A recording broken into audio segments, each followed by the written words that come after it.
ये सोचता था कि सब लोग तो कुछ ना कुछ कर रहे हैं जी। मैं क्या करूंगा कि मतलब सिर्फ बातें करने के पैसे मिल रहे हैं। तो मुझे खुद को कभी कभी लगता है कि यार कंडेंसर माइक है और इसके अलग अलग टाइप होते हैं। सो ये आरजे माइक है नॉर्मल। पापा जब तक घर के मुखिया होते हैं ना तब तक ऐसा लगता है कि सब कुछ बहुत बहुत आसान है सब कुछ। हाँ। टीवी सामने लगी हुई है, कभी टीवी से सीधा फीड देना है वो भी इसी से जाएगा।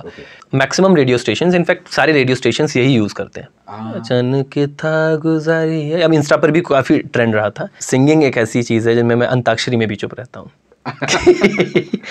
उसको कुछ नहीं करना होता था, रोजाना बस आवाज सुननी होती थी और ये बोल करके कि मैं बहुत जल्द रिश्ता लेके आ रही हूँ। मैं ऐसी जगह से बिलोंग करता हूँ जहाँ पर मेरी 16 साल में शादी करा दी होती। मैंने कहा मेरे आसपास के आप सब देखो, 2-2 बच्चे हैं उनके। अब मैं क्या, अब घर से भाग गया तो मैं रेडियो में आ गया। अंकल जी मेरी शादी हो चुकी है, बचपन में ही मैंने शादी कर ली थी। और यही होता है, इसीलिए बोलते हैं कि पति पत्नी को एक छत के नीचे मत रखो आप। तो बिल्कुल अच्छा, हमने उस बारे में बात भी की। और इसके बाद अब हम देखते हैं, जैसे अभी हम आपकी फिलहाल तो जगह पे देख रहे हैं, ये आप जहाँ सिटिंग करते हैं वहाँ का कैसा क्या माहौल है? तो ये है वो जगह जहाँ पर मैं बैठ करके काम करता हूँ। देखा आपके तो एक फोटो मेरे को दिख रहा है ना, बड़ा ही शानदार है। यहाँ मतलब मैक्सिमम चीज़ें जो है ना वो किसी न किसी की दी हुई हैं। रन भोपाल रन में मैं जब गया था वो वहाँ का है। नहीं रहे कभी? रहा हूँ मैं, मतलब हाँ, ये तो बात करियर की शुरुआती नहीं वैसे नहीं, मतलब पैदा तो खैर ऑब्वियसली सही बात है, बट ऐसे भी रहा हूँ मैं। लेकिन फिर ये होता है कि आप मैच्योर दिखते नहीं हो। तो आप बच्चे जैसे दिखते हो तो लोग आपको सीरियसली लें, उसके लिए आपको दिखाना पड़ेगा। तो मेरी दाढ़ी मूछें रखने के पीछे का वही रीज़न है। वो जो है ना कि आपकी त्वचा से आपकी उम्र का पता नहीं चलता। शायद मेरे लिए भी कहा गया है कि मैं ही वो संतूर वाला भैया जी। तो अभी भी अच्छे लगते हैं या नहीं आप? मैंने जब तक पता नहीं, मैंने जब भी क्लीन शेव किया है तो लोग मुझ पर हंसे ही हैं। अच्छा, तो मुझे लगता है शायद मैं नहीं अच्छा लगता हूँ या फिर मैं बहुत ही अच्छा लगता हूँ और आसपास वाले जलते होंगे तो वो हंस जाते होंगे, मुझे देख करके मजाक उड़ा देते होंगे। अच्छा, तो डेस्क पे है ना एक मैं आरजे के तौर पे पूछता हूँ। हाँ। नॉट आरजे वेद, सिंपली हम रेडियो जॉकी की बात करें तो रेडियो जॉकी की जो डेस्क होती है, हाँ, उस पर वो किस तरह से काम करते हैं, क्या काम करते हैं, क्या क्या चीज़ें उसमें बेसिक होती हैं, तो मैं चाहूँगा एक तो आप यहाँ पे डेस्क पे दिखाएं।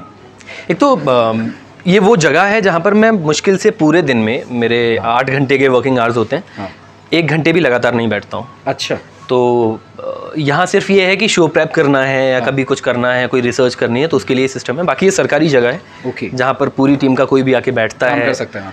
यहाँ पर महफिल जमी रहती है। अच्छा। तो बाकी दिनों में मेरा शो शाम को रहता है, 12:30 बजे ऑफिस आता हूँ, 4 बजे का शो है, उससे पहले शो बनाना है, जो भी करना है। तो मैं यहाँ बैठा हूँ, 3-4 लोग ऐसे खड़े ही रहते हैं, माहौल रहता है। कभी कभी इंस्टा स्टोरीज पर वो दिखता ही है, तो बहुत ही एकदम चिल सा रहता है कि ऐसा कोई लोड नहीं है। बहुत ही कम समय में यहाँ पर बैठता हूँ। तो अब जैसे आप मुझे ये बता रहे हैं कि बहुत कम समय आप डेस्क पे बिताते हैं, अब जो बिगनर्स हैं हम उनकी भी अब बात कर लेते हैं इस सेक्शन में, कि जो अब आरजेस बनने वाले हैं या जो बनना चाहते हैं बच्चे, उनके मन में कई सवाल हैं। एक वो बड़े मतलब जो नॉर्मल सवाल है जो आप हमेशा सुनते होंगे, सर आरजे कैसे बने, और हमें भी बड़ा शौक है बोलने का, वो सब चीज़ें, तो उनके मन में भी कई डाउट्स होते हैं। और ऊपर से जब आप ये चीज़ कह रहे हैं कि मेरी अगर 8 घंटे की नौकरी है, उनमें से मैं 1 घंटा भी बहुत कम बैठता हूँ, तो ऐसे में उनके मन में तो ये बात और अच्छे से जाएगी कि यार डेस्क पे तो हमें बिल्कुल काम करना ही नहीं है। नहीं। सी इनिशियल स्टेज पे ये नहीं होता होगा। हाँ, मतलब ऑब्वियसली फिर आप प्रेप करते हो तो ऐसा भी हुआ है। जब मैं रेडियो शुरू कर रहा था, मेरे पास में वो कॉपीज़ हैं अभी, मैं कॉपीज़ पर हाथ से मैंने लिंक्स लिखे हैं पूरे। अच्छा। तो ये तक लिखा है कि 94.3 माय एफएम पर मैं हूँ वेद आपके साथ में। ये लाइन भी लिखी है मैंने। अब रेडियो में 8 साल हो गए हैं, 9 साल लगभग हो चुके हैं। इंटरनेशनल अवार्ड के लिए फाइनलिस्ट रह चुका हूँ, कुछ नेशनल अवार्ड्स मिल चुके हैं। तो आप जब समय धीरे धीरे बिताते हो तो वो हो जाता है। ये वही वाली बात है ना कि बचपन में आपको बोलना सिखाया जाता है, कुछ समय के बाद में आपको सो करके उठा दिया जाए तो भी आप बोल लेते हो। तो ये वही है, प्रैक्टिस की बात है। अब मुझे पता है कि आ गया है वो चीज़। हाँ, मतलब अब पर इनिशियल स्टेज पे क्या रहता है, क्योंकि मैं चाहता हूँ कि जो जितना ग्लैमरस पार्ट इस प्लेटफॉर्म को समझा जाता है, मैं चाहता हूँ कुछ उसकी असलियत बच्चों के सामने आए। असलियत इस तरह से कि बस वास्तविकता में इसके पीछे मेहनत क्या है, वो आप कुछ हमें बताएं। यार मैं ये नहीं कहूँगा जैसे बाकी सब लोग कहते हैं कि यार बहुत ही मुश्किल है यार, इसके लिए खुद को जलाना पड़ता है, खुद के लिए करना, ना, सब आग का दरिया है, सब ज्ञान की बात है, कुछ ऐसा मुश्किल नहीं है, ऐसा कोई रॉकेट साइंस नहीं है। अगर आप किसी को भी एंटरटेन कर सकते हो, आप होता है ना, हमारे ग्रुप में कोई ना कोई वो एक आदमी होता है जो सबको खुश रखता है कि वो कुछ ना कुछ ऐसा बोल ही देगा कि मज़ा आ जाएगा आपको कि यार ये तो वो बहुत ही जिंदा दिल आदमी है। तो वो आपके अंदर अगर है तो आप कर लोगे, कोई दिक्कत नहीं है। आप यहाँ पर प्रॉब्लम ये है कि जिन्होंने ये रूल्स बनाए हैं ना कि यार बहुत ही मुश्किल से होता है, उतना आसान नहीं है काम करना, वो किसी और की तरह करना चाहते हैं या वो चाहते हैं कि उनकी तरह किया जाए। ओके, आप रहो यहाँ अगर वेद आया है, वेद किसी और की तरह नहीं करेगा, वेद का अपना एक स्टाइल है। हाँ। वेद अपने तरीके से बात करेगा, वेद का अपना जोक क्रिएट करने का तरीका है, कंटेंट क्रिएट करने का तरीका है। तो मैं यहाँ पर बैठूंगा, मैं प्रेप करने के लिए बैठूंगा, बट मैं अपना फन शो सीरियस होकर तो नहीं बैठ के कर सकता। सही बात है। मैं यहाँ पर ऐसे बैठ के एकदम काम कर रहा हूँ बैंक के एम्प्लॉय की तरह, और फिर मैं कैसे जोक मार लूँगा अंदर जाके। सही बात है। तो शो जो मेरा 4 बजे से शुरू होता है, उसका प्रेप 12 बजे से शुरू हो जाता है। चलते फिरते कहीं किसी से भी कोई भी बात कर रहा हूँ, अच्छा यार ये कर लेंगे यार, अच्छा ये वाला जोक अच्छा लग गया, ये डाल देते हैं, अच्छा इस पर तो ये कर सकते हैं, इस पर ये कर सकते हैं। जैसे कुछ दिन पहले खबर आई थी कि और कुछ चीज़ें बड़ी सिंपल होती हैं लेकिन एंटरटेनिंग होती हैं। जैसे कूनो नेशनल पार्क में कुछ दिनों पहले चीते आए थे, उन चीतों की सुरक्षा के लिए कुत्ते रखे गए थे। हाँ। बस इतनी सी बात थी। ठीक है। अब इसको कोई भी अगर रेडियो पर या कहीं पर भी बताएगा तो क्या बताएगा कि यार चीतों की रक्षा के लिए कुत्ते रखे गए। मैंने भी ज़्यादा कोई दिमाग नहीं लगाया, मैं सिंपल इतना बोल के छोड़ दिया कि यार तुम किस बात के चीते हो जब कुत्ते तुम्हारी रक्षा कर रहे हैं, किस बात के चीते हो तुम, इतना बोल के छोड़ दिया। सही। उसका और ऐसा हुआ कि कुछ लोगों की तरफ से मैसेज, यहाँ ये होता है कि रेडियो पर किसी ने सुना, कुछ अच्छा लगा, इंस्टा पर सीधे आपको मैसेज कर दिया। अच्छा। या कभी मिले तो याद रहा तो बोल दिया। तो ऐसी चीज़ें रह जाती हैं। तो उतना मुश्किल कुछ नहीं है, आपको बस ये पता होना चाहिए कि इंसान को एंटरटेन कैसे करना है। बाकी ओवर द टाइम आप जब 8-9 साल किसी फील्ड को दे दोगे या 1-2 साल दे दोगे तो आ जाएगा। आप नए स्कूल नए कॉलेज में जाते हो, एडजस्ट करते हो, सही बात है, समझने की कोशिश करते हो। तो सेम ऐसा ही यहाँ पर भी है कि आप डेस्क पर बैठ करके काम कर रहे हो या पेपर पेन से कर रहे हो, मैटर ही नहीं करता। अल्टीमेटली माइक ऑन होने के बाद आपने क्या बोला, सामने वाले को कितना पसंद आया, उस पर डिपेंड करेगा। तो एक बड़ा ही इंटरेस्टिंग जो सेशन है, मुझे भी बड़ा प्यारा लगता है सेशन। इसमें क्या है, जो बच्चे हैं या फिर जो स्टूडेंट्स हैं या फिर आपको चाहने वाले जो हैं, जो कि जिनकी तादाद बहुत ज़्यादा है, उन्होंने कुछ कमेंट्स करे हैं आपकी पुरानी एक वीडियो पर। उस वीडियो में जो कमेंट्स हैं, मतलब उन्होंने, मतलब अच्छा एक बात और मैं आपसे बोलूँ, आपसे रिलेटेड या जो सेलिब्रिटीज़ जो रहते हैं या जिनको बहुत लोग पसंद करते हैं, उनसे रिलेटेड वीडियो अगर किसी भी प्लेटफॉर्म पे हो, भले वो व्यक्ति उस प्लेटफॉर्म को ऑपरेट करते हो या ना करते हो, लेकिन जो ऑडियंस है उनका दिल इतना पवित्र, इतना पाक होता है, इतना खूबसूरत होता है कि वो बिल्कुल सवाल इतनी दिल से करते हैं जैसे वो आरजे वेद से ही बात कर रहे हैं, वो उनको जवाब भी देंगे, और अगर आप जवाब ना दो तो वो कहीं ना कहीं नाराज़ भी हो जाते हैं। राइट। तो अभी इस वजह से वो नाराज़गी हम दूर कर सकें, यहाँ पे बहुत लोग नाराज़ भी हुए थे कि हम कुछ उसमें जवाब नहीं दे पा रहे थे। तो यहाँ पे कुछ जैसे कमेंट्स हैं, मुझे बनना है, मैं कैसे बनूं रेडियो जॉकी। तो ये बड़ा उन्होंने बड़ा डायरेक्ट क्लियर बताओ, तुम तो ये बताओ आरजे कैसे बनते हैं, बस बस क्या कहेंगे? आई थिंक मेजर 3 चीज़ें हैं। एक तो ये है कि आपको बोलना आना चाहिए, क्योंकि अल्टीमेटली आप अपनी आवाज़ को बेच करके पैसा कमाओगे। क्या बोलना है वो आना चाहिए, कितना बोलना है ये आना चाहिए। ये 3 चीज़ें अगर आती हैं तो आप आरजे बन जाओगे। कि मैंने बोला ना कि रेडियो में आपका समय काउंट होता है, तो आप 1 से 1.5 मिनट के अंदर ऐसा क्या बोल करके जाओगे जो लोग याद रखें कि अच्छा मैंने वेद को सुना था, अच्छा मैंने इस आरजे को सुना था। तो वो आप क्या बोलोगे वो ज़रूरी है। कितना बोलना में कि कहाँ आपको रुक जाना है। कई एक बार क्या होता है कि हम लोग थोड़ा फ़नी बनने के चक्कर में, जोक मारने के चक्कर में लिमिट ही क्रॉस कर देते हैं। तो रेडियो पर बहुत लिमिटेशंस हैं कि आप ये कर सकते हैं, ये नहीं कर सकते, आप किसी को डिमीन नहीं कर सकते, आप पॉलिटिक्स पर कोई ऐसा कमेंट नहीं कर सकते, आप पड़ोसी देशों के रिश्तों पर कुछ नहीं कर सकते, आप कोई भी डबल मीनिंग चीज़ नहीं बोल सकते। तो वो बहुत ज़रूरी है। तो मेजर यही चीज़ें हैं। और दिक्कत एक ये होती है, ये दो ऐसे फील्ड हैं, एक रेडियो है, एक स्टैंड अप कॉमेडी है। लोगों को लगता है कि यार मैं कर सकता हूँ, क्योंकि 4 दोस्तों के बीच में जोक मारना और उनका हंस जाना आपको फ़नी नहीं बनाता। आप स्टैंड अप कॉमेडियन तब बन सकते हो जो आप स्टेज पर खड़े हो और आपने 4, 10, 15, 20, 25 और या 2000 की पब्लिक को हंसा दिया। एक एंटरटेनर की पोजीशन है। आप अगर एंटरटेनर की पोजीशन को कैसे भी जस्टिफाई कर सकते हैं, आपने कभी कॉलेज में स्टेज पर कुछ ऐसा किया हुआ है, आपके अंदर वो कॉन्फिडेंस है, तो आप मोस्ट वेलकम। आप आइए, इसमें कुछ नहीं है, बस ग्रेजुएट होना चाहिए। आप कोई डिग्री नहीं, कोई कोर्स नहीं, आइए, आप किसी भी नज़दीकी रेडियो स्टेशन में इंटर्नशिप के लिए अप्लाई कीजिए। एक बेसिक ऑडिशन आपका लिया जाएगा, आपकी जनरल नॉलेज का टेस्ट लिया जाएगा, और उसके बाद में अगर आप में देखेगा पोटेंशियल, जगह मिल जाएगी। ओके। तो अभी जो हमने सवाल रखा था, ये द काली करके एक व्यक्ति हैं या मैडम है, जो भी हैं, उनका था। इसके बाद में क्वेश्चन यहाँ पे देख रहा हूँ, उससे रिलेट करके, क्योंकि अभी आपने जो बताया उससे भी मैं कनेक्ट करूँगा। इसमें लिखा है कि I want to work in FM radio, please sir inform how can I contact you and join my FM radio. किसी भी रेडियो स्टेशन में कांटेक्ट करने का सिंपल तरीका है। हर शहर में अपने रेडियो स्टेशंस होते हैं, मेजर में तो हैं, मतलब तो आप अपने उस रेडियो स्टेशन के ऑफिस चले जाइए अपना रेज्यूमे लेकर के। यहाँ सिर्फ और सिर्फ एक डिपार्टमेंट नहीं है, मल्टीपल डिपार्टमेंट्स होते हैं। यहाँ सेल्स है, मार्केटिंग है, जहाँ पर प्रोमो प्रोड्यूसर्स हैं, कॉपी राइटर्स हैं, एडमिन हैं, उसके बाद में आरजेज़ हैं, और आरजेज़ के ऊपर फिर प्रोग्रामिंग हेड्स हैं। तो यहाँ मल्टीपल पोजीशन है। सो रेडियो का फेस सिर्फ आरजेज़ रहते हैं, बट बैकग्राउंड में बहुत सारे लोग होते हैं। तो यहाँ पे बहुत है, हाँ, यहाँ अराउंड 30 लोगों की टीम है। आरजेज सिर्फ 3, सो टेक्निकली 10% आरजेज हैं, 90% बाकी की team, background team.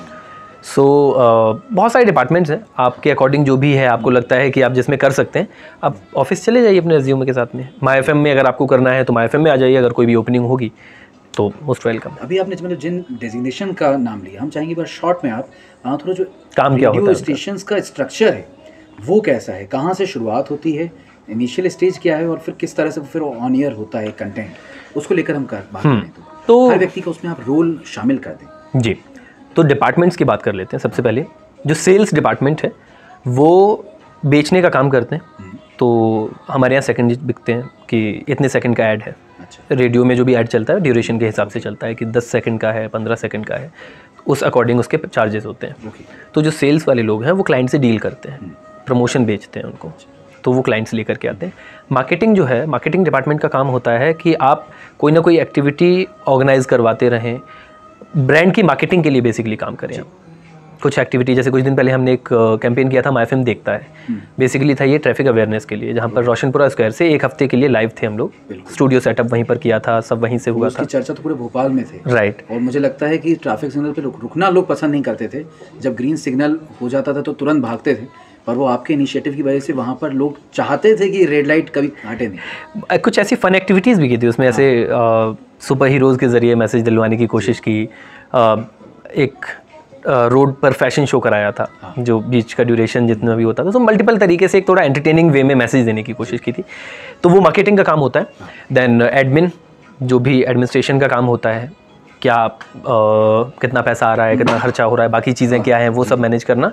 And then कुर्सी की आप किससे बड़ी दुश्मनी है? बहुत ही ज़्यादा, मेरी पता नहीं, बॉस को भी पसंद नहीं है मैं, और कुर्सी को भी मैं नहीं पसंद तो आज के ज़माने में से कुर्सी का बड़ा ज़्यादा है इसीलिए शायद जी। तो कुर्सी तो अपने लोग चुन लिए हैं कुर्सी ने। अच्छा, खतरे में रहते हैं तो हाँ, बता रहे थे एडमिन के बारे में। तो एडमिन का काम वही होता है। एडमिन का काम ये होता है कि कोई बड़े बॉस आ रहे हैं तो अंदर एकदम से एयर फ्रेशनर रख जाए। नहीं ये तो मजाकिया बट ऐसे एक्चुअली ये सारी चीज़ें जो मैनेज करने का काम होता है, सारे पूरा इंफ्रास्ट्रक्चर वगैरह, राइट, सब चीज़ें सुलभ रहें, लोगों तक पहुंचती रहें। ऑल्सो कितना पैसा आ रहा है, कितना जा रहा है, उस सब का भी। अकाउंट्स का काम, तो फाइनेंस, अकाउंट्स और एडमिनिस्ट्रेशन, ये एक ही डिपार्टमेंट है, फाइनेंस भी बोलते हैं उसको। एंड देन प्रोग्रामिंग है। प्रोग्रामिंग में आपके कॉपी राइटर्स आते हैं, जो कॉपीज़ लिखते हैं। स्पेशल डे है, उसके प्रोमोज लिखे जाएंगे, या फिर ऐड की स्क्रिप्ट लिखी जाएगी। एंड देन प्रोमो प्रोड्यूसर्स हैं, म्यूज़िक रिलेटेड जितना कुछ क्रिएट होता है, जितना कुछ बनता है, ऐड बनते हैं, वो प्रोमो प्रोड्यूसर्स करते हैं। और आरजेज़ हैं जो अपने शोज़ करते हैं। प्रोग्रामिंग हेड्स होते हैं, वो उन आरजेज़ को मॉनिटर करने के लिए, तो आरजेज़ कर रहे हैं तो क्या कर रहे हैं। तो जो प्रोग्रामिंग हेड्स होते हैं, ये मैक्सिमम एक्स आरजे होते हैं। अच्छा। एक सर्टेन टाइम के बाद में फिर वो पीएच बन जाते हैं। तो वो एयर चेक करते हैं, आरजेज़ को फीडबैक देते हैं कि यार ये कंटेंट ले सकते हो, ये नहीं लो, ये ऐसे कर लो, इस पर ये हो सकता है। ये है एक स्ट्रक्चर। फिर उसके बाद अब बढ़ता जाता है, कुछ रीजनल हेड होते हैं जो एक रीजन को हेड करते हैं, फिर नेशनल होते हैं। सो ये बढ़ता चला जाता है। मतलब अभी तक आपने जो एक स्ट्रक्चर बताया, हम समझें कि इसका हेड ऑफिस जो है माई एफएम का नोएडा में, तो ये एक तरह से भोपाल में इसका ब्यूरो बना हुआ है। तो ब्यूरो के अंदर के आपने एक स्ट्रक्चर बनाया, हेड ऑफिस में इससे और अलग होता होगा। हाँ, सिंस नोएडा में जो ऑफिस है वहाँ पर हमारा रेडियो स्टेशन नहीं है। अच्छा। तो वहाँ सिर्फ नॉर्मल काम होता है, वहाँ फ्रीक्वेंसी नहीं है, हमारा रेडियो नहीं है नोएडा में। वो बाकी के 30 मार्केट्स में है। तो वहाँ बाकी जो काम है वो डिसाइड होते हैं, कॉर्पोरेट डील्स वहाँ से होती हैं, नेशनल प्लान वहाँ से आते हैं, बाकी सारी चीज़ें लोकल होती हैं। अच्छा, तो इसके बाद हम बढ़ते हैं आगे वाले सवाल पर। एक बड़ा ही क्रोधित अवस्था में मित्र ने हमारे पूछा है, जिनका नाम है कीप स्माइलिंग और नाम इनका कीप स्माइलिंग है, मगर ये पूछ रहे हैं जो सवाल बड़ा क्रोध में, मुझे लग रहा है उसी सेंस में इन्होंने लिखा है। इन्होंने लिखा है रेडियो आजकल कौन सुनता है। तो मुझे लग इन्हें बस इतना ही लिखा। हाँ, तो बड़ी सिंपल सी बात है। 2 चीज़ें कहूँगा कि क्योंकि लोगों के पास में कार अवेलेबल है, तो 2 व्हीलर से चलना छोड़ नहीं दिया लोगों ने। तो एक सर्टेन जनता है। आज अगर जो राहत साहब को सुनने वाली जनता है तो टोनी कक्कड़ को सुनने वाली भी जनता है। आज अगेन आप 140 करोड़ की पॉपुलेशन वाली कंट्री में रह रहे हो, हर चीज़ के लिए यहाँ पर लोग हैं। रेडियो कौन सुनता है, मैं उनको मोस्ट वेलकम कहूँगा। आप कभी ऑफिस आइए और उस वक्त मेरे साथ में बैठिए जब मैं शो पर कोई कॉन्टेस्ट थ्रो करता हूँ, मैं सवाल बोलता हूँ, और उसके बाद में उन टेलीफोन लाइंस को देखिए। तो अगर वो सुन नहीं रहे हैं तो कॉल कैसे कर रहे हैं, उनको कैसे पता कि मैं क्या सवाल पूछ रहा हूँ। सो वही है कि जहाँ 30 लाख की पॉपुलेशन है वहाँ 30 लाख लोग एक ही काम नहीं करेंगे। सही बात है। दूसरा, रेडियो वो भी सुनता है जिनके पास में कार है, रेडियो वो भी सुनता है जिनकी शॉप पर रेडियो लगा हुआ है। और एक सिंपल सी चीज़ है, जब मैं मेरी कार में चलता हूँ मैं बार बार मैं अपने फ़ोन को कनेक्ट करूँ, सर्च करके गाना लगाऊँ, अब ये पसंद नहीं आ रहा है यार, ये लगाऊँ, थक जाता हूँ। तो सबसे बढ़िया है कि एक रेडियो चल रहा है, चलने दो। रेडियो सरप्राइज़ करता है आपको। कभी आपने नोटिस किया है कि कुछ ऐसे गाने होते हैं जो आप सर्च करके सुनोगे शायद अच्छे ना लगें, लेकिन जब कोई और प्ले कर देता है आपको अच्छे लगते हैं अचानक, रैंडमली। तो वो जो सरप्राइज़ करता है ना, वो रेडियो करता है। और इसलिए रेडियो को लोग सुनते हैं। और रेडियो आप कौन सुनता है, कभी ट्रैफिक में चलते हुए नोटिस करना, कार्स के अंदर नज़र डाल देना। मैं दुकानों का छोड़ देता हूँ, घरों का छोड़ देता हूँ, आप कार्स के अंदर थोड़ी सी नज़र डाल लिए और कार की डिस्प्ले पर दिख जाएगा आपको कि रेडियो कौन सुनता है। हाँ, मतलब ऑडिशन से रिलेटेड इन्होंने पूछा है, तो आप उस बारे में कुछ बताएं कि ऑडिशन यहाँ पर जो कोई नए बच्चे आते होंगे उनको ऑडिशन देना होता है, और उस ऑडिशन के लिए क्या तैयारी कर सकते हैं? एक सिंपल सा सवाल होता है मेरा, जब भी कोई आता है इंटर्नशिप के लिए या आरजे प्रोफाइल के लिए, जब भी हम उनको इंटरव्यू करते हैं कि आपको रेडियो क्यों करना है, तो मैक्सिमम लोग बोलते हैं कि मुझे हमेशा से रेडियो करना था। तो मैं बोलता हूँ अच्छा ठीक है, तो एक आरजे क्या करता है ये बताइए। तो वो कहते हैं गुड मॉर्निंग भोपाल। ये रेडियो 15 साल पहले होता था, अब बहुत बदल गया है जी। तो सबसे पहले ज़रूरी है, स्पेशली जो न्यू कमर्स आ रहे हैं, कि अगर आप इंजीनियरिंग की फील्ड में जाना चाहते हैं तो आप 4 साल देते हैं ना एक डिग्री को, सर्टेन को। आप डॉक्टर बनना चाहते हैं, एक सर्टेन ड्यूरेशन देते हैं ना उसकी पढ़ाई के लिए। अगर आप आरजे बनना चाहते हैं या वॉइस से रिलेटेड कोई भी फील्ड में जाना चाहते हैं तो आप एक सर्टेन टाइम उसको कंज्यूम करने में तो दें। करेक्ट। आप आज एक सिंपल सी चीज़ समझिए, आप हिमाचल घूमने जाते हैं तो उससे पहले 50 चीज़ें देखते हैं कि क्या कर सकते हैं, क्या नहीं कर सकते हैं। आप पूरा का पूरा एक प्लान बनाते हैं, फिर जाते हैं हिमाचल। तो रेडियो में आपको ऐसा क्यों लगता है कि सीधे चले जाएंगे और हो जाएगा? तो पहले आप रेडियो को कंज्यूम करिए, आप समझिए रेडियो है क्या, कैसे काम करता है। और मैं इस चीज़ से डिनाई नहीं करूँगा कि यंग जनरेशन में रेडियो कम पॉपुलर है, रेडियो कम सुनती है यंग जनरेशन, लेकिन हमारा टारगेट भी यंग जनरेशन नहीं है। मतलब वो यंग जनरेशन जो 129 रुपये यूट्यूब के लिए पे कर रही है, हम उनको 65 लाख का मकान नहीं बेच सकते। तो हमें जो 65 लाख का मकान ख़रीदने वाले लोग हैं वो हमारे टारगेट हैं। तो यंग जनरेशन को क्योंकि करियर बनाना है तो आपको फिर कंज्यूम तो करना पड़ेगा, आपको समझना पड़ेगा। तो आप रेडियो सुनिए, थोड़ा समझिए रेडियो कैसे काम करता है, और फिर थोड़ी सी प्रेप के साथ में आइए कि अगर आपको किसी एक टॉपिक पर बोलने के लिए बोल दिया गया तो आप ब्लैंक तो नहीं होंगे। मैं आज यहाँ पर हूँ, आप मुझसे चाइना से बुलवाएंगे, आप मुझसे अमेरिका से बुलवाएंगे, अमेरिका की कोई बात करवाएंगे, आप मुझसे ये पूछेंगे कि शेयर मार्केट में क्या हो रहा है। तो एक रेडियो में, स्पेशली रेडियो जॉकी की प्रोफाइल की सबसे बड़ी डिमांड होती है कि आप ब्लैंक किसी चीज़ पे नहीं हो सकते। कम सही लेकिन पता रहेगा आपको क्या चल रहा है, वो आंखें खुली रहेंगी। तो मतलब वास्तविकता का नॉलेज रहे आपको, और थोड़ा सा मैच्योर रहे ट्रेंड को लेकर। हाँ, मतलब पता रहेगी क्या चल रहा है। हाँ, इसके बारे में सर बढ़ते हैं। आरजे का कोई कोर्स भी होता है क्या, ऐसा पूछ रहे हैं संतोष कुमार। कोर्स होते हैं, बट मैं ये सजेस्ट करता हूँ सबको कि मत करो, कोई मतलब नहीं है। वो सिर्फ पैसे छापते हैं। कोर्स करने से कोई आर्टिस्ट नहीं बन सकता, और रेडियो जॉकी आर्टिस्ट होता है। आप पीपीटी से किसी के अंदर आर्ट पैदा नहीं कर सकते।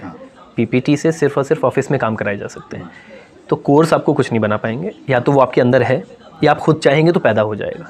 कोर्स कुछ नहीं करेगा। सो बेटर है कि आप रेडियो स्टेशन में इंटर्नशिप करिए। आपके अंदर के जुनून को देख करके अगर वाकई लगेगा आपके अंदर बात है तो रख लेंगे, और आप करते करते सीख जाओगे। इंटर्नशिप कितने टाइम पीरियड की होती है? डिपेंड कि आप कितने समय में सीख रहे हैं। यूजुअली हम लोग 3 महीने की रखते हैं। 3 महीने में हम ये उम्मीद करते हैं कि शायद वो सीख ले, और उसके बाद में अगर हमें लगता है कि उसके अंदर वो पोटेंशियल है तो हम इन हाउस कंज्यूम करने की कोशिश करते हैं। किसी और शहर में वैकेंसी है, क्योंकि एक शहर में आरजेज ले दे के 9-10 होते हैं सारे स्टेशन में मिला करके, बनने वाले लोग बहुत हैं। तो थोड़ा कंपटीशन तो है कि यार जगह खाली होगी तो फिर मैं देखूंगा। ओके, तो इसके बाद हम बढ़ते हैं। इंग्लिश भी आनी चाहिए क्या?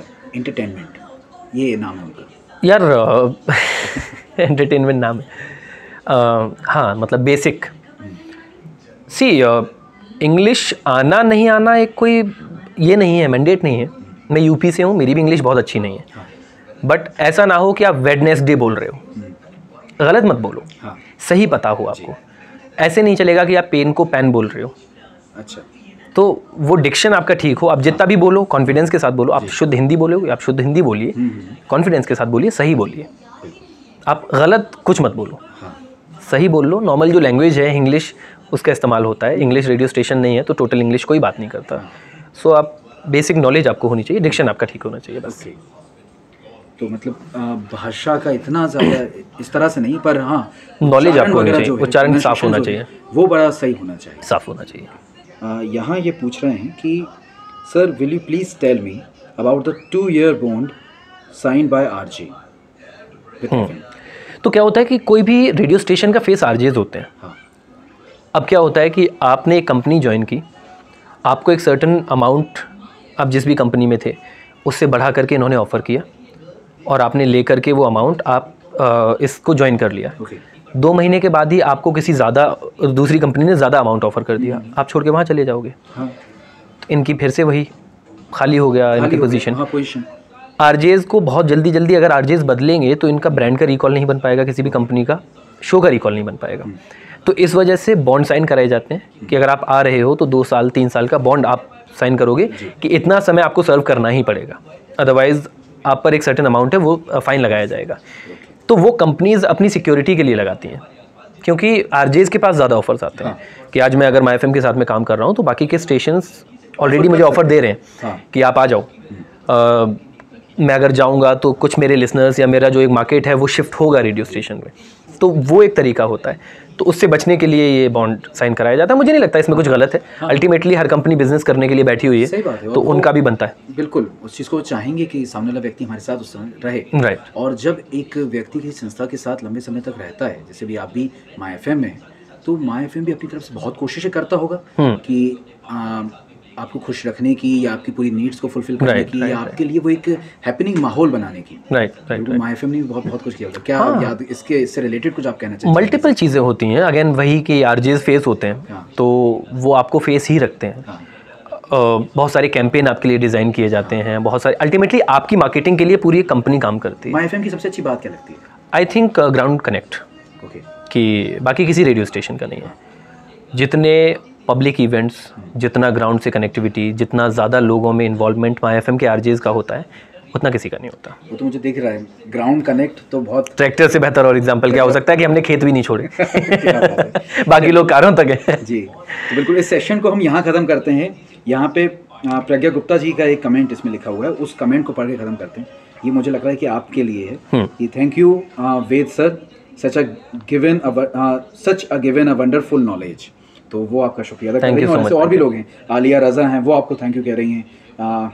अब बहुत मुश्किल हो जाएगा इतने सारे कमेंट्स को पढ़ना, लेकिन बहुत सारे बच्चे हैं, बहुत सारे लोग हैं जो आपको बहुत पसंद करते हैं, प्यार करते हैं, मोहब्बत करते हैं। और हम चाहेंगे इसी तरह से आपसे सुनते रहें। 2 तरह से लोग बोलते हैं, एक तो मतलब क्योंकि देखिए रेडियो में हम बिल्कुल साफ समझ रहे हैं कि ऑडियो का फॉर्म है, इसमें आप दिख नहीं रहे हैं। एंकरिंग वगैरह या स्टेज प्रोग्राम्स करते हैं या एज अ एंकर आप किसी स्क्रीन पे दिखते हैं तो आप बड़े अपने फेस के एक्सप्रेशन जो हैं खुश मिजाज रखते हैं, और इस तरह से रेडियो में जब आप करते हैं तो क्या आप अपना पूरी तरह से मतलब फ्लैट रख देते हैं एक्सप्रेशंस वगैरह, या बात ऑडियो में भी उससे फ़र्क आ जाता होगा, या जब आप बोलते वक्त मुस्कुराते हैं तो वो मुस्कुराहट आपकी आवाज़ में झलकती है, वो आप समझ पा रहे हैं? होता है मैं बोल रहा हूँ, राइट। क्या कहेंगे?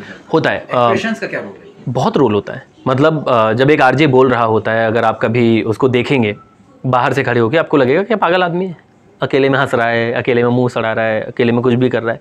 तो जब हम लोग शो भी कर रहे होते हैं सारे एक्सप्रेशंस के साथ में करते हैं। अब अगर मुझे कोई जोक मारना है, मैं सीरियस रह करके नहीं मारूंगा। मुझे जब भी कोई इमोशनल वॉइस ओवर करना है तो कई बार ऐसा होता है जब स्टोरी टेलिंग हम लोग करते हैं, उसमें कोई रो करके डायलॉग बोलने का एक ऐसा डायलॉग होता है जो रो करके बोलना है, तो लिटरली आंखों में आंसू होते हैं। तो आप वॉइस एक्टिंग करते हुए भी एक्टिंग करते हो आपके शरीर से, अदरवाइज आप नहीं कर पाओगे।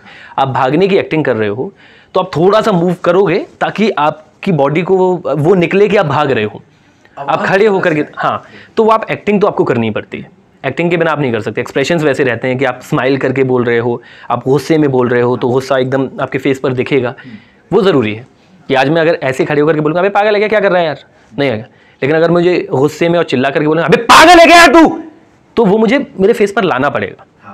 मैं डर गया इस समय। तो ये एक्टिंग तो आपको करनी पड़ती है। अच्छा, इसको हंसी मजाक में कहें तो यही वाली नहीं, अरे पागल है क्या, तो बहुत ही यार पागल है क्या यार तू, तो एकदम हंसते हुए आप बोलोगे। मल्टीपल एकदम रोने वाला हो गया या फिर उदास वाला। तो मतलब ये मेरे एक्टिंग का टेस्ट हो रहा है सो बेसिक। तो ये थोड़ा सा हो जाएगा यार पागल है क्या यार तू, तो ये एकदम पर्सनल कनेक्ट हो गया क्या, पागल है यार, नहीं करना था ना यार ये। ब्रेकअप के बाद दोस्त को समझाने वाला। हाँ कि यार मत करना यार, हाँ। तुझे समझ आ रहा है ना तेरे साथ नहीं है यार, वो जा चुकी, तो पागल है क्या यार तू, क्यों कर रहा है। तो वो आप फेस पर तो लाते ही हो, तब जा करके वो आवाज़ में। रियल लाइफ में बहुत मिलता होगा आपको। हाँ आप हाँ मिलता है यार, 2-3 चीज़ें होती हैं। देखो आरजे होने के फ़ायदे तो बहुत हैं। आपको किस बात का पैसा मिलता है कि आप सिर्फ बोल रहे हो, बातें करने के पैसे मिल रहे हैं। आमतौर पर लोग बोर हो जाने के बाद बातें करते हैं, हमें बातें करने के पैसे मिल रहे हैं। थोड़ी अटेंशन मिल जाती है कि अच्छा ठीक है आरजे, ओके नाइस, तो वो अटेंशन भी मिल जाती है, तो उसके फ़ायदे हैं थोड़े से। कभी कोई एक ऐसी बात हो जो बड़ी इरिटेट की हो? हमेशा होती है एक चीज़, हमेशा होती है। जब भी कोई मुझे ये बोल देता है कि ज़रा बोल के दिखाओ। अच्छा, वो आरजे हो, हाँ। बोल के दिखाओ। ओके, मैं समझ सकता हूँ। हमेशा होता है ये। तो मैं कैसे बोल के दिखाऊं, मैं बोल के, यार मैं बात कैसे कर रहा हूँ, बोल के ही कर रहा हूँ ना। सही बात। तो वो ये चाहते हैं कि मैं वैसे ही बोलूँ जैसे मैं रेडियो पर बोलता हूँ, तो मैं कहता हूँ कि मैं ऐसे ही रेडियो पर बोलता हूँ, मुझे कुछ चेंज नहीं होता, मैं ऐसे यहाँ बात कर रहा हूँ ऐसे रेडियो पर होती है। नहीं फिर भी आपका वो एक अलग अंदाज़ होता है, और कुछ होते हैं ना जो पीछे ही पड़ जाते हैं एकदम से। आपका जो अंदाज़ होता है ना, आप एक बार वो बोलिए, तो उस समय मुझे एक्चुअली मैं इरिटेट हो जाता हूँ कि यार ये तो अब इस ज़माने में आके तो मत बोलो, हम 2023 में चल रहे हैं। एक ज़माना होता था जब एक्चुअली एक स्टाइल हुआ करता था कि नमस्कार बहनों और भाइयों, अमीन सयानी जी थे वो ऐसे करते थे, तो वो दौर अलग था। अब सारी चीज़ें बहुत ही कैजुअल हो गई हैं, रेडियो भी बहुत कैजुअल हो गया है, तो अब कोई भी स्टाइल जैसा कुछ नहीं है। तो अब है आपका कंटेंट, अब स्टाइल से ज़्यादा कंटेंट है। जब भी ऐसा होता है कि लंच के समय में जो हमारे यहाँ पर दीदी आती हैं, बड़ी क्यूट है वो। अच्छा, दीदी की कॉफ़ी बहुत अमेजिंग है, किसी दिन आप वीकडेज़ में आइए, उनकी कॉफ़ी पीजिए, बहुत ही अमेजिंग। चाय बहुत बुरी बनाती हैं लेकिन कॉफ़ी अच्छी बनाती हैं। अच्छा, तो चाय के बिना तो ऑफिस चल ही कैसे पाएगा किसी का भी। तो चाय का शौक है आपको? बहुत ज़्यादा, बहुत एकदम। मतलब अच्छा, भोपाल के ही आप क्या? नहीं, मैं आगरा से हूँ, बट चाय का ऐसा है कि मुझे चाय ख़त्म करने के बाद में भी चाय चाहिए। अच्छा, आगरा के लोगों को पसंद है? आई डोंट नो, मतलब इसका तो ये भोपाल में कहा जाता है ना, भोपाली जो हैं चाय के बिना तो पता नहीं क्या ही है। वो अब हर शहर का हो गया है। चाय का तो ऐसा है कि अब चाय का एक अपना एटीट्यूड भी है। कॉफ़ी वालों का एक दौर था जब कॉफ़ी क्लास माना जाता था, अब चाय वालों का एटीट्यूड है कि यार सुनो, tea lover, proud tea lover वाला। और मैं तो ऐसा हूँ कि बचपन से ही मम्मी बहुत डांटती हैं, कहती हैं, तो जब मैं पतला हुआ करता था ऐसे, तो ये बोलती थी और चाय पी, चाय की वजह से ऐसा होता है कि तुझे भूख नहीं लगती है, फिर तू पतला है। और अभी भी वो चाय छूट नहीं पाई है मेरी। तो ऐसा है कि दिन की कम से कम 6 से 7 चाय, ज़्यादा हो रही है तो 10-11 चाय भी हो जाती है मेरी एक दिन की, तो बहुत होती है। हाँ, इसको थोड़ा हम जो फूड कल्चर है उसको हम थोड़ा आरजे से कनेक्ट करते हैं। आरजे जो जॉब है, आवाज़ वाली दुनिया है, आवाज़ को अच्छा रखने के लिए क्या करते होंगे? कुछ करते हैं? हाँ करते हैं। मेरे उस पर ध्यान देते हुए मेरे साथ में प्रॉब्लम है कि मुझे एलर्जी है। किन चीज़ों से है, एक्चुअली किन किन चीज़ों से ये नहीं पता चल पाया। सिर्फ 2-3 चीज़ें हैं, एक डस्ट, धूप और ठंडी चीज़ों से एलर्जी है। हाँ। तो अभी भी मेरा गला चोक है, मुझे अगर थोड़ी डस्ट नाक में जाएगी मुझे छींक आ जाएगी, तो बहुत प्रॉब्लम होती है मुझे। तो ठंडी चीज़ें बिल्कुल मेरी ख़त्म है। ठंडा पानी नहीं पीता, कोल्ड ड्रिंक नहीं पीता, कोई भी ठंडी चीज़ नहीं लेता मैं। इनफैक्ट मैं सर्दियों में केले नहीं खाता, आइसक्रीम तो बिल्कुल ही छूटी हुई है। तो कोई भी ठंडी चीज़ नहीं लेता मैं, क्योंकि मेरा गला बिल्कुल ही चला जाता है। तो मैं तो यही ध्यान रखता हूँ। थोड़ा खट्टी चीज़ों का रखते हैं, मतलब अचार वगैरह नहीं खाता हूँ मैं। फुल्की नहीं खाते हो? वो तो मुझे पसंद भी नहीं है। पसंद भी नहीं? अरे ऐसा कुछ, मतलब मैं पता नहीं, मुझे नहीं बोलना चाहिए, बट यूपी से जब बाहर निकल जाते हो आप, तो कहीं आपका चाट खाने का मन नहीं करता इस चीज़ें, क्योंकि यूपी का एक डिफरेंट टेस्ट है। ओके, वो टेस्ट आपको कहीं और मिल नहीं पाता। इवेंचुअली होता क्या है कि आप क्रिटिसाइज करते हो यार इनके क्या मिल रहा है, भोपाली वाले नाराज हो जाएंगे इस पे से। अब नहीं मिलती तो नहीं मिलती। देखो नॉनवेज जो भोपाल में मुझे मिला है वो कहीं नहीं मिलता, तो इस बात की तारीफ भी मैं करता हूँ, लेकिन चाट के मामले में नहीं है अपना भोपाल। अच्छा, हो सकता है इसके बाद लोग कमेंट बॉक्स में बताएं कि यार यहाँ पर खा के देखो तो, बट मैं मैक्सिमम जगहों का जो लोगों ने बताया मैं ट्राई कर चुका हूँ। ओके, बट यूपी बेल्ट पूरा, यूपी, पंजाब, हरियाणा, दिल्ली, आप यहाँ खाइए। अच्छा, रैंडम। लता जी की मुझे एक बात याद आती है, वो उन्होंने अपने इंटरव्यू में एक बार कहा था कि वैसे मिर्ची नहीं खानी चाहिए, नुकसान करती है, पर उनको मिर्ची खाना बहुत पसंद था, तो मिर्ची वो खाती थी। और काफ़ी लोग ऐसा कि कहते भी हैं ज़्यादा तीखा नहीं खाना चाहिए, मगर हरी मिर्च का बताते हैं कि हरी मिर्च खाते हैं तो मुंह में सलाइवा ज़्यादा बनता है, आवाज़ अच्छी होती है, ऐसा कुछ भी है? ये तो खैर मैंने नहीं सुना है, बट लाल मिर्च के लिए मना करते हैं, मेरी मम्मी भी मना करती है तो हरी मिर्च ज़्यादा इस्तेमाल करने के लिए बोलती हैं। अच्छा। आप कुछ मीठा ना खाएं। जैसे शो से पहले भी ना हम लोग कोशिश करते हैं कि 1-1.5 घंटे पहले से खाना हम उससे पहले ही खा लें। हाँ। शो के समय पर ना खाएं। शो के बीच में ज़्यादा पानी पीने से, मीठा खाने से, कुछ भी ऐसे होने से बार बार सलाइवा बनता है। हाँ। तो वो रहता है। वो फिर डिस्टर्बिंग होता होगा बोलने में। हाँ, मतलब आपकी आवाज़ एकदम रोल होके आती है। आप भी बार बार ऐसे ऐसे करते हो, तो वो रहता है थोड़ा सा प्रॉब्लम। ओके, तो ये एक बड़ी अच्छी टिप है जो हमने इस सेशन में से जो हमने निकाली कि मतलब जब आपको बोलना हो, स्टेज पर जाना हो, उससे 1 घंटे पहले कुछ मत खाओ, सिंपल है। चलिए यहाँ से चलते हैं हम, यहाँ पे आप हमको लेके जा रहे थे। चलो, बड़ी सुंदर सी कोई जगह, वो बहुत प्यारी जगह है, हमारा ऐसे फेवरेट कोना है वो टेक्निकली। ये ठंडक और गर्मी के बीच का मौसम चल रहा है। हाँ, बहुत ही अमेजिंग मौसम है। ये दैनिक भास्कर का ऑफिस ऊपर ही है। तो ये दैनिक भास्कर का पूरा हेड ऑफिस है। हाँ। दैनिक भास्कर की जो शुरुआत हुई थी वो भोपाल से ही हुई थी।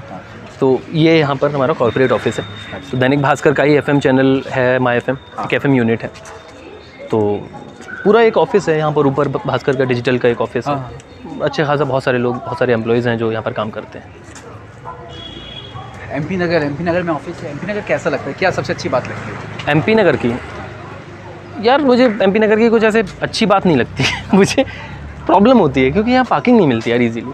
ये बात तो सही है। यहाँ आप पार्किंग ढूंढने के लिए निकलो, खड़ी करें तो वो उठ जाती है, नो पार्किंग ज़्यादा। हाँ, मतलब मैं तो खैर अंदर वाले सेक्शन में यहाँ पर पार्किंग में, अगर आप यहाँ से निकल के ऑफिस से कहीं पर भी जाते हो, सबसे बड़ा चैलेंज यही आता है कि आप कहाँ खड़ी करो गाड़ी।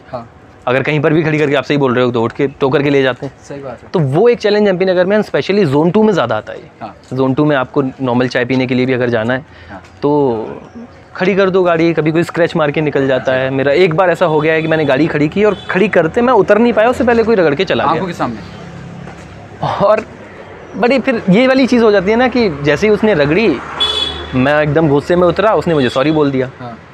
अब इसके लिए तो मैं रेडी नहीं था। सही। तो मुझे लगा लड़ाई होगी। सॉरी क्यों सॉरी क्यों बोल दिया? अब सॉरी बोल दिया तो मैं क्या बोलूँ? मैं क्या, अच्छा ठीक है कोई बात नहीं। तो बात खत्म हो गई। तो यहाँ के लोगों को ऐसे वो लड़ाई अवॉइड करना आता है। यार गलती हो गई यार, सॉरी यार, तो फिर ठीक है, गाड़ी ठोक दो। तो बिल्कुल, अभी मतलब हम बात कर रहे थे आपके स्ट्रगल पार्ट की। तो क्या बताएंगे, स्ट्रगल वगैरह कैसा रहा लाइफ में? मुझे ऐसा लगता है कि स्ट्रगल नहीं बोलना चाहिए हमको, वो एक प्रोसेस है। ओके। आज ये पौधा है, ये कभी बीज हुआ करता था। अगर ये कंप्लेन करे कि एक समय पर मुझे ऐसे ही मिट्टी में दबा दिया गया था, वो मेरा स्ट्रगल है, तो इसकी गलती है। क्योंकि मुझे शायद ऐसा लगता है कि आप किसी एक सर्टेन पोजीशन के लिए या सर्टेन काम के लिए पूरी तरह से तैयार नहीं हो, तो आपको धक्के तो खाने पड़ेंगे। तो वो जो प्रोसेस होता है जब आप तैयार हो रहे होते हैं उसके लिए, उसको हम लोग स्ट्रगल बोल देते हैं। तो स्ट्रगल तो नहीं था, बट हाँ मुझे तैयार होने में बहुत समय लगा। अच्छा। 2 से 2.5 साल अराउंड लगे थे। और उसके बाद में फाइनली ये हुआ था कि चलो ठीक है, मुझे कोई पोजीशन मिल सकती है, मुझे कोई RJ बनाएगा। और उसका रीज़न था मेरा बैकग्राउंड, आई थिंक कि विराजमान हुई। Thank you. तो मेरा जो बैकग्राउंड है, मैं क्योंकि यूपी से हूँ, और रेडियो एक ऐसी फील्ड है जहाँ पर टोटल कम्युनिकेशन का काम है आपका, कि जहाँ पर आप बातचीत ही कर रहे हैं, आपको कोई सुन नहीं रहा है। लेकिन अगर मैं ट्रेन को ट्रेन बोलूँगा तो कैसे काम चलेगा? मैं शलजम को सलजम बोलूँगा, मैं व को बा बोलूँगा तो कैसे काम चलेगा? मैं ये थोड़ी बोल सकता कि विश्व में बहुत सारे लोग ऐसे हैं। क्योंकि आजकल काफ़ी लोग ऐसे हैं जिनकी शायद मुझे लगता है कि उनकी ज़िंदगी नहीं, उनकी ज़िंदगी है। ज़िंदगी है, हाँ राइट। तो अब मेरे केस में कुछ नुक्ते जैसा कुछ था ही नहीं, क्योंकि कभी देखा नहीं, कभी सुना नहीं, तो ये बहुत बड़ी प्रॉब्लम थी। तो उन सब चीज़ों को सीखने में जितना समय गया, जब मैंने सीख लिया तो मुझे वो पोजीशन मिल गई। नहीं सीखा था तब तक नहीं मिल पाई। तो वो स्ट्रगल नहीं था, वो लर्निंग्स थी जहाँ पर मुझे। और जब आप क्या करते हो, जब आप नया नया उर्दू सीखने की कोशिश करते हो ना, तो आप हर चीज़ में नुक्ता लगाते हो। ये बात भी सही है। फिर आप जल्दी को जल्दी बोलते हो, फिर वो जावेद जो है जावेद हो जाता है, क्योंकि आपको वो थोड़ा सा कूल लगता है। तो मेरे साथ में भी वही था कि मैं जल्दी जल्दी में सब सीखने की कोशिश कर रहा था। बट हाँ, एक प्रोसेस था जिसमें समय लगा। इंग्लिश भी थोड़ी सी हमारे यहाँ पर, क्योंकि यूपी से हूँ, तो यूपी में इंग्लिश का भी बहुत बड़ा प्रॉब्लम रहता है। तो वहाँ अभी भी जब पढ़ाते हैं तो ऐसे पढ़ाते हैं कि दिस मतलब यह है, इज मतलब है। तो मैं ऐसे पढ़ा हुआ हूँ। मुझे ऐसा लगता है कि वहाँ पर जो इंग्लिश के टीचर्स हैं उनको खुद इंग्लिश नहीं आती। तो अब वो एजुकेशन लेकर के आप कैसे? मैं तो जब बड़ा हो गया तो मुझे रियलाइज़ हुआ कि अच्छा ये वेंसडे होता है, वेडनेसडे नहीं होता, वो भी वहाँ पर बेडनेसडे होता है। उन सब चीज़ों को अंडू करने में जो एक 20 साल तक का एक पूरा का पूरा जो लर्निंग थी मेरी, उसको ख़त्म करके एक नया वेद निकलने में थोड़ा समय लगा। और जब वो वेद निकल गया तो मिल गई जगह। नहीं, ये बात बड़ी मुझे लगता है बड़ी ज़रूरी है, क्योंकि अगर आपकी लर्निंग में फ़्लो है तो उसको रिकवर करने में, मतलब जितना सीखने में समय नहीं लगा उससे ज़्यादा रिकवर करने में लग जाता है। यहाँ से हम शुरू करते हैं कि रैपिड फायर राउंड। बिल्कुल, मैं आपके सामने एक वर्ड कहूँगा हाँ। या एक सेंटेंस कहूँगा, उसके ऊपर आपका क्या रिएक्शन रहेगा, एक वर्ड में या एक सेंटेंस में। ओके। तो वो आप मुझे बताइए।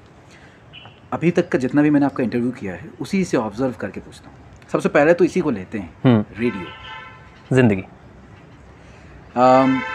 आरजे। कमाने का जरिया। और स्टाइल। आई थिंक खुद को बेचने का तरीका।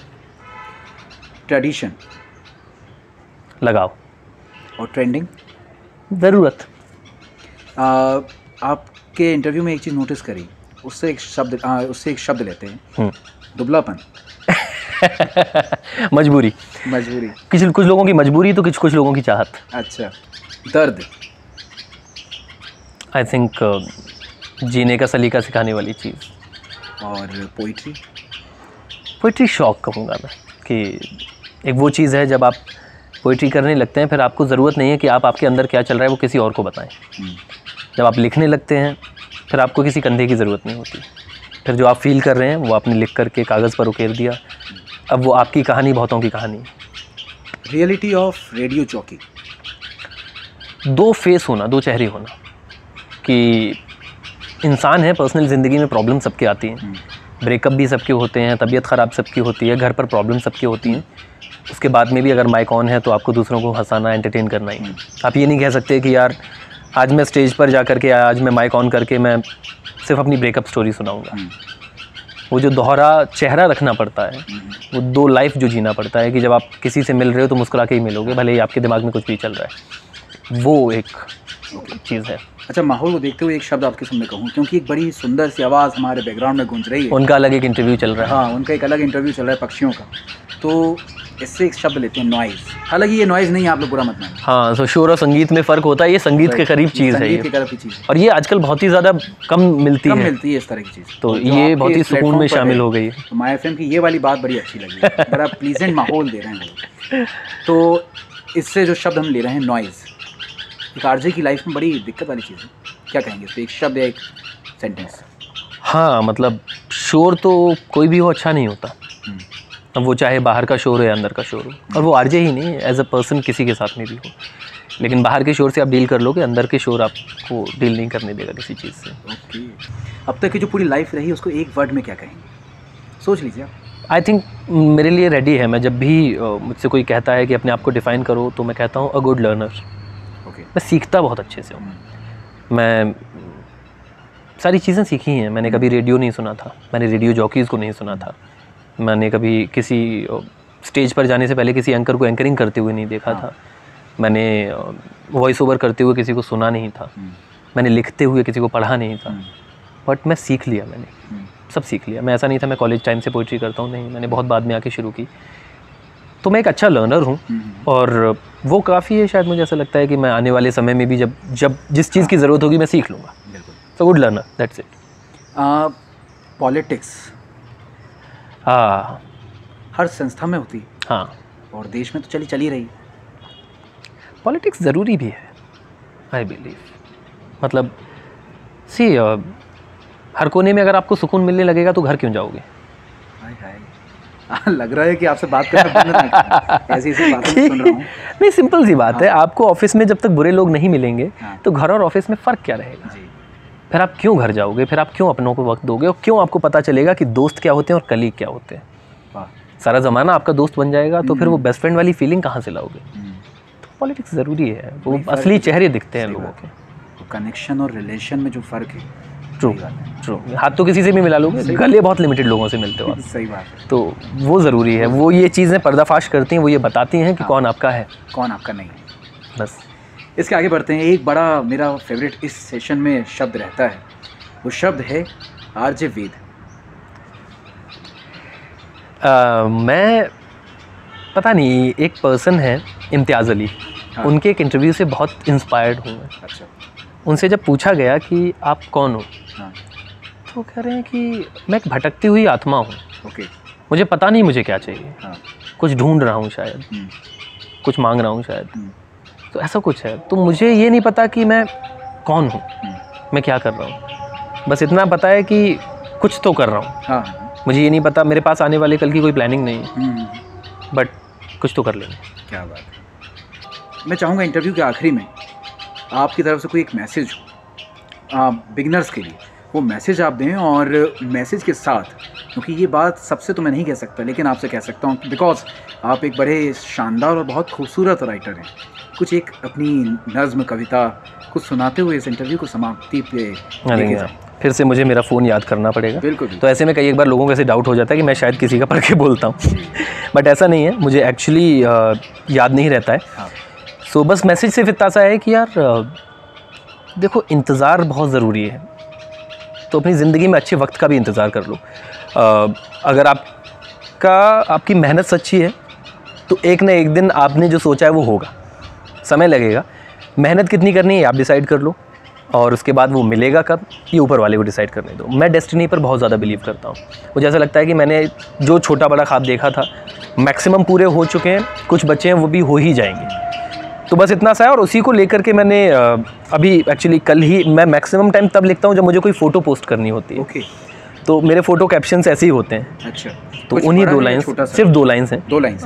आई थिंक मैं मेरी बात उसमें क्लियर कर दूंगा कि आ जाएगा लौट के जो भटका होगा, आ जाएगा लौट के जो भटका होगा, मैंने वक्त दिया है अपने वक्त को थोड़ा। क्या बात है। तो अगर भटक के कभी इधर उधर आपके अच्छे दिन चले गए हैं, हाँ।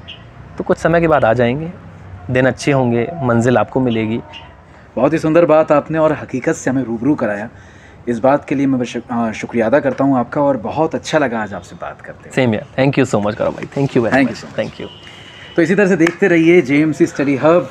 जेएमसी स्टडी हब के इस शो बड़े आराम से में अगली बार फिर हम आएंगे किसी नए चेहरे के साथ, और वो चेहरा आपको इतना सब कुछ सिखाएगा जो शायद आपकी पूरी जीवन लगाने के बाद भी आप उसका कुछ % हिस्सा अकेले मेहनत करने में वो शायद आप हासिल ना कर सकें। क्योंकि किसी ने बड़ा ही खूब कहा है कि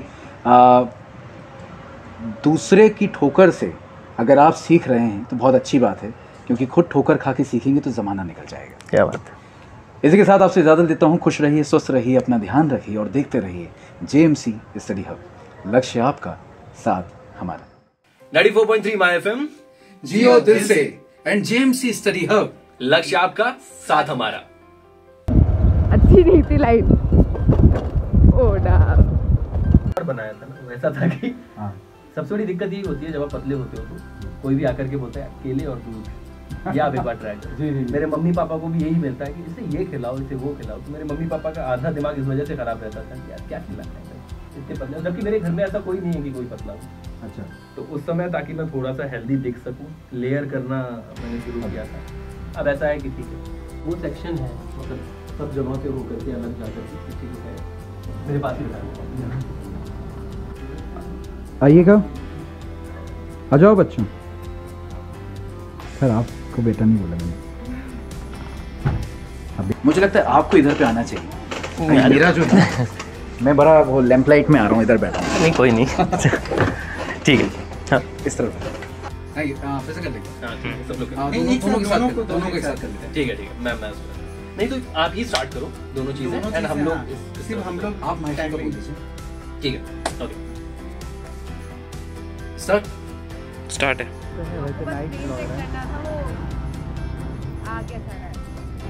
ये उसमें डाल देंगे लास्ट में, ये ब्लूपर्स में डाल देंगे सर ना। आपका अपन क्रेडिट भी तो आएगा ना? नहीं मेरा मत डालना। ये भी डलेगा सर जो अभी आपने बोला। नहीं वीडियो में आए हो ठीक है, कभी कभी लगेगा ना सर कि फाउंडर देखो कितनी मेहनत कर रहा है।